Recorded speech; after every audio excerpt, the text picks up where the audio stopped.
Saeed, please, the stage is yours. Sure.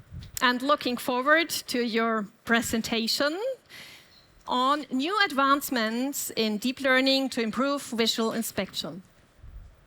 Thank you so much for the introduction.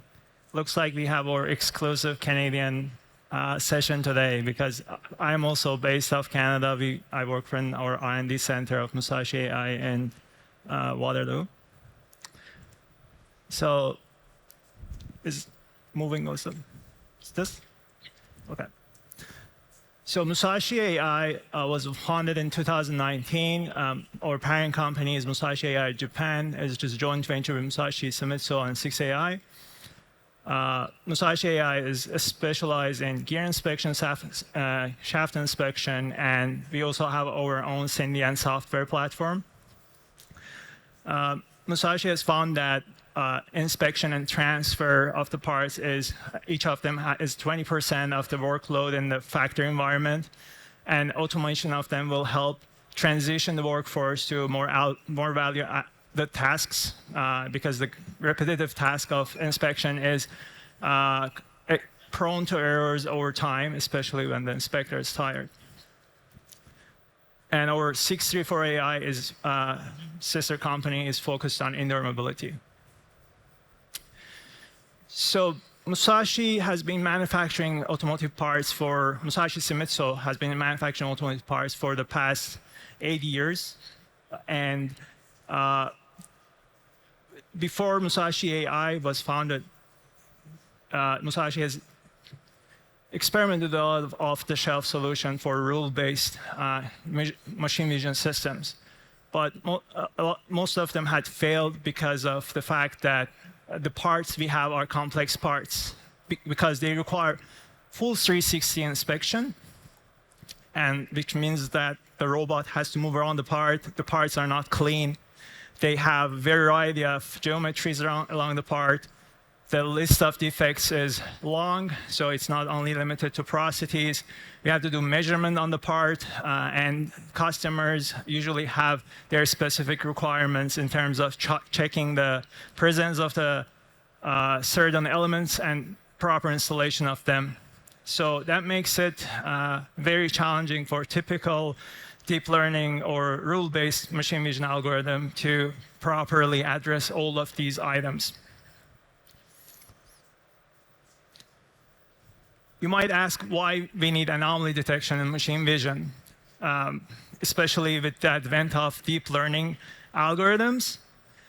There's success with supervised methods because we can train them on a data set, and that data set would suffice if we have similar defects to that data set. But when it comes to real industrial scenarios, there are 3 things that prevents further successful supervised methods. One is the lack of defect data. That defect data might not happen in a short frame of time. Second reason is the labor-intensive task of doing annotation. So annotating, especially segmentation, is very time-consuming. And the third reason is that we sometimes don't even know what type of defects or anomalies is going to happen on the line. So that's the third reason that anomaly detection is required to catch the data. And it comes with the added bonus of passing all the good parts and classifying defects. If we know the label for the defects, some anomaly detection algorithms can label them, and they can also catch the anomalies or unknown types of defects. And we can start the inspection quicker because we can train the algorithm on only good parts. So anomaly detection can find the deviation from normalcy and expected and outliers in the data set. Broadly speaking, we have 2 types of anomaly detection algorithms. One is generative methods, where the goal is to construct a model of what is normal, and whatever falls outside of normal data is called abnormal. So these algorithms have their own benefits, but they have the big drawback that they barely can tolerate deviation from the normal data. So if you have a rare occurring normal deviation, that will cause a false positive for these algorithms. Second type are discriminative algorithms, where we can separate good from bad anomalies. So that, in that sense, it's not dealing with the issue I mentioned for generative methods, but it also comes with the extra requirement for having NG parts included in the training set. So that's that was a quick overview on anomaly detection algorithms, but typical anomaly detection algorithm will have challenges on complex parts. And some of these challenges are listed in this slide. So for instance, if you are, sorry, how can I go back? Yeah. So if you're looking at this particular image, there is an anomaly here, but because this has a very low contrast, and it's highlighted here, that anomaly, typical anomaly detection algorithm might fail to detect that. Also, the anomalies that we have on our complex parts are very small. Sometimes they are less than 1% of the pixels in the image.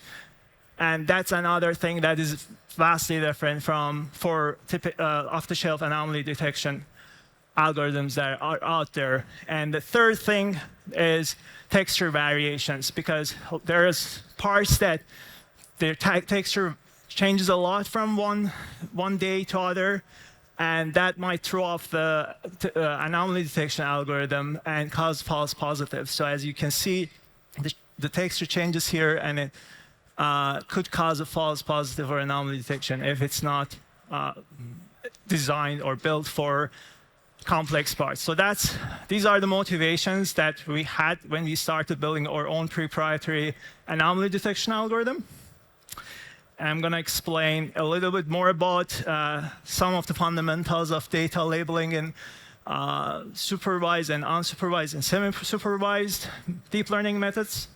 So if you imagine if we had a network that can extract the features for images, these dots are representative of those images in a 2D space, which is a very condensed representation of the data. So if we have cracked data, these dots would possibly belong to that class if the feature mapping is reliable.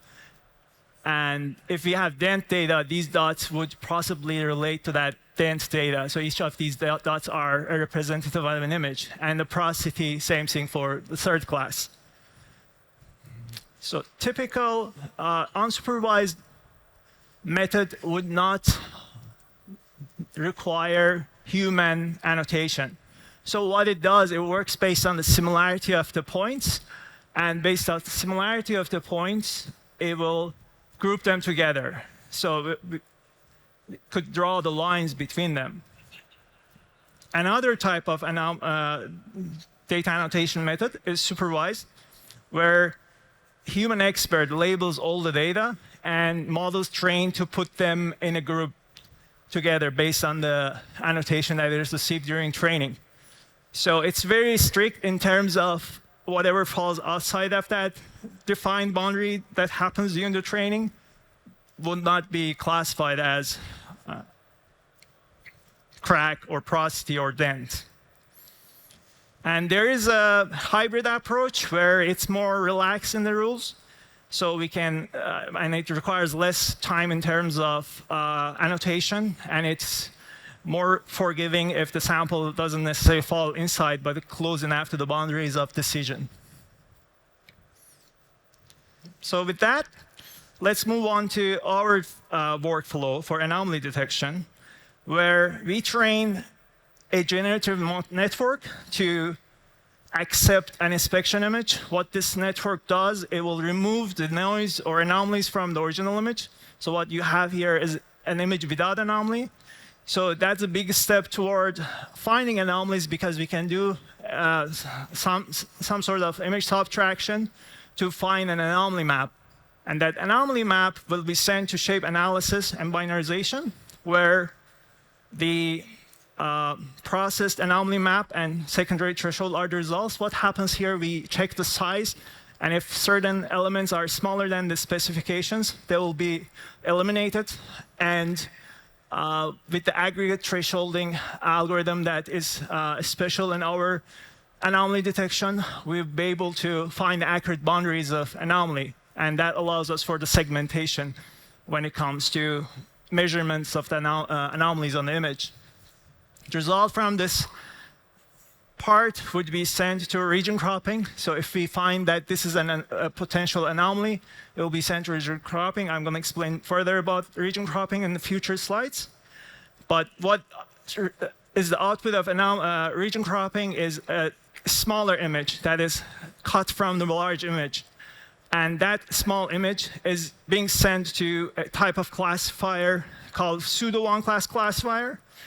And that's a critical component of our algorithm, where that classifier decides whether that anomaly is a normal variation or a well-defined defect class, or is a novel imperfection that hasn't been seen before.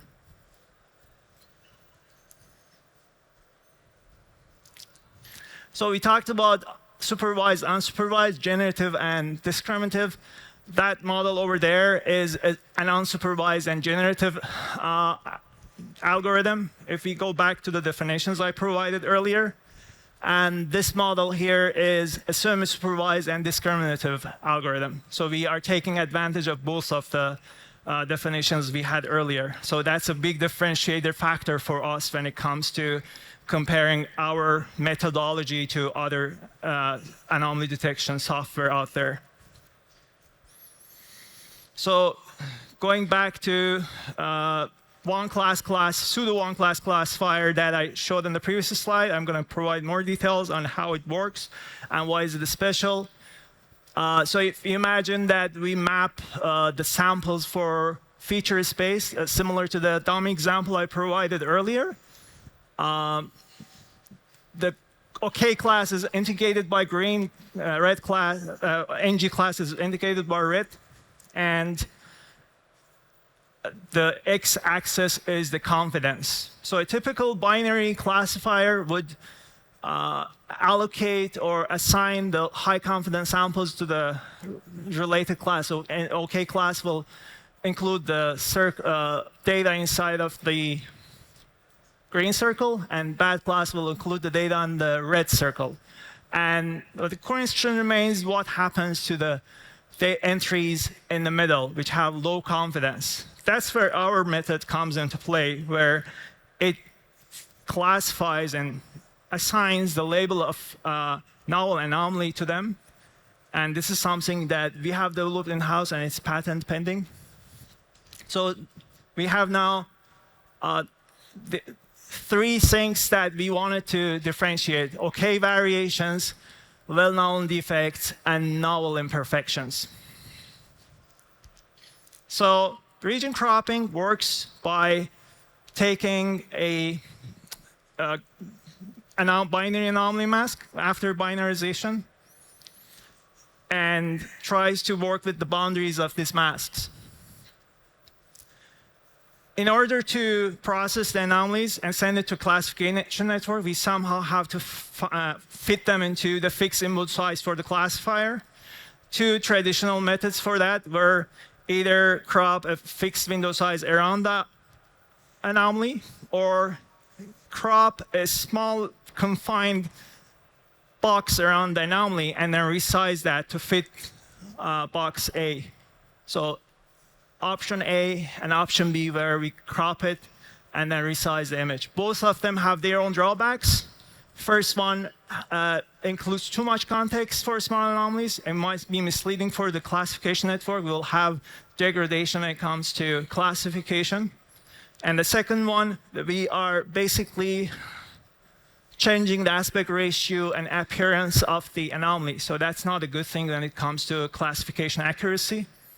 Here are some results of why these two methods fail. First one, we have multiple anomalies in the same image. Not good for when it comes to classification. And for option B, this was a rectangular anomaly, but it has been stretched to look like on a square. and we have lost a lot of information in that transformation. Second one, this looks like a dot, but since we don't know what is beyond these pixels, that might mislead the network to misclassify it. So our algorithm decides what is the proper size, and the 0 pads the rest of the image, so it becomes hidden. The results from our algorithm, where the anomaly has maintained its aspect ratio and shape. Also, it contains enough context around the background, around the anomaly to make a proper decision. Some results that I would like to share with you about with regards to our anomaly detection. This is a very rare type of anomaly that has been caught in the first time that the algorithm sees it. And the second one is an unusual shape anomaly that anomaly detection has been able to segment it out from the image. So we have successfully implemented inspection solutions for manufacturing of automotive parts with high standards. And we are confident that these solutions will be very helpful for other industries with similar challenges. A quick summary of what I discussed in this presentation. We have introduced a true anomaly detector using a typical binary classifier. We have reliable detection of well-known defects, which is very valuable in terms of labeling anomalies. And that became feasible by having sufficient background context for the cropped image and also maintaining the aspect ratio and size of the anomalies. And going back to the big picture, this yields a very highly accurate overall implementation. And we have also the feedback loop where we can feed the anomalies found to our supervised algorithms, which I didn't get to talk about today, but we have them in our platform because we are leveraging unsupervised and semi-supervised methods, and we also have generative and discriminative in the pipeline. We have a dynamic region of interest where we can define where to look at in the image, so the irrelevant areas will be ignored by the algorithm. And this comes with the measurement capabilities, and it runs on embedded devices. So it means that we have to, these algorithms are very, very fast. So at the core, we are a software company, but we provide optics and robotics electrical design consultation. And we also provide sentient analytics platform for the customers to follow the trends on their manufacturing lines and have a better high-level understanding of what are the root causes for those defects. Please feel free to download our app on your iPhones and iPads and see the power of AI in your hands. You can do a different object detection models, and we would like to invite you to our booth at this show, and we'd be glad to talk further about our developments and our solutions. And thank you so much for listening. Thank you, Saeed, from Musashi AI. Sorry, no time for questions. Okay. But visit him at the booth later on tomorrow. So thank you. You're welcome.